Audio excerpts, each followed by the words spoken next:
दरम्यान पुण्यामध्ये कोरोना रुग्ण संख्येत वाढ होताना दिसतीये। पुण्यात कोरोना वाढताना दिसतोय। 36 रुग्णांची नोंद आहे। वाढत्या रुग्ण संख्येमुळे प्रशासन आता अलर्ट झालेलं आहे। पुणे महापालिका प्रशासनानं आज या सगळ्या संदर्भात महत्त्वाची बैठक बोलावली आहे। कोरोना स्थितीचा पालिका आयुक्त नवल किशोर राम आढावा घेतील। या बैठकीला महापालिका आरोग्य विभागाचे राज्य तसंच आरोग्य विभाग, बीजे वैद्यकीय महाविद्यालय, राष्ट्रीय रासायनिक प्रयोगशाळा आणि राष्ट्रीय विषाणू विज्ञान संस्थेतील तज्ञ उपस्थित राहतील।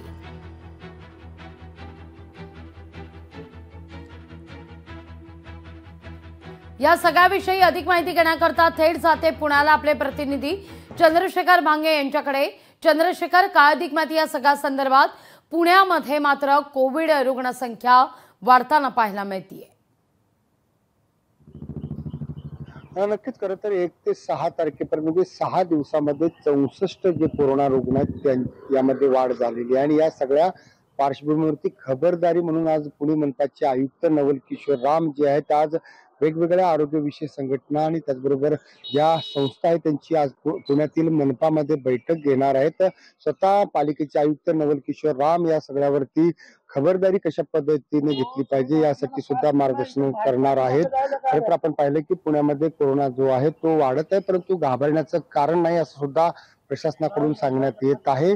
आपण पाहिलं की गर्दीच्या ठिकाणी जे आहेत आपण रेल्वे स्टेशन, विमानतळ या ठिकाणी पुन्हा एकदा या सगळ्या विषय खबरदारीसाठी काय उपाययोजना करता येतील का यासाठी पालिका प्रयत्न करणार असल्याचं सांगितलं जात आहे। आजच्या बैठकीला जे आहेत ते नायडू हॉस्पिटल आणि ससून सर्व उपचार रुग्णालयाचे जे आरोग्य अधिकारी यांची सुद्धा प्रमुख उपस्थिती असणार आहे। त्यांच्याकडून कोरोना संदर्भातील माहिती आणि आढावा जो आहे तो मनपाचे आयुक्त नवल किशोर राम जे आहेत ते घेणार आहेत। एकंदरीत पुण्यामध्ये जो कोरोना वाढतो याची कारणं आपण पाहिलं की पाऊस आणि त्या पद्धतीने झालेल्या शहरातील पावसाच्या पाण्याचा न निचरा झाल्यामुळे हा कोरोना वाढतोय असं या का संस्थेकडून सांगण्यात येत आहे। परंतु यासाठी सगळी पालिका यंत्रणा सज्ज आहे आणि सगळ्यावरती कशा पद्धतीने उपाययोजना करता येतील यासाठी आजची सगळी बैठक असणार आहे।